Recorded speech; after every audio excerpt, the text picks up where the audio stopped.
هیواد شیبه په شیبه د آبادۍ په لور.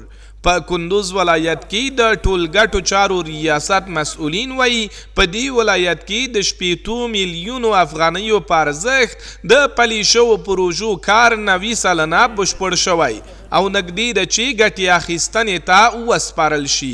د 80 میلیونو بودیجې په ارزښت چې هغه عادي او انکشافي ده پروژې مو دلته کار کړي په کندوز کې چې د هغو پروژو څخه ځینې پروژې تکمیل شوي ځینې د تکمیلېدو په حالت کې دي کارونه یې د تقریبا 90% بشپړ شوي دي.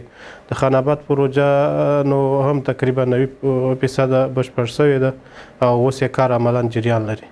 د دغو پروژو یوه برخه د خان آباد ولسوالۍ د توپخانې په نامه د سړک پخول دي چې هم مهاله اوسیدونکي یې هرکلی کوي. وایي چې د اسلامي امارت په حاکمیت سره د کور دننه ورته د کار زمینه برابر شوې ده. اینجا بسیار تکه تکه و سرک‌ها او جمع میشد. اینجا یک موتر غلطید به حدود 18 نفر 17 نفر از بین رفتند.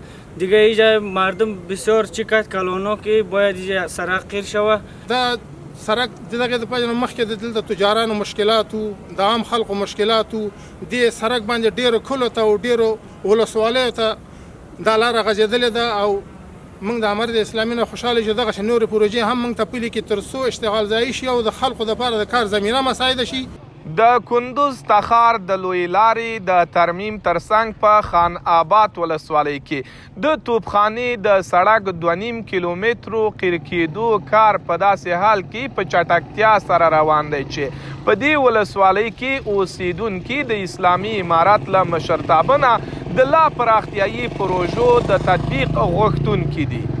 ملقتش د افغانستان ملي تلویزیون خان آباد ولسوالۍ د توپخانې سیمه.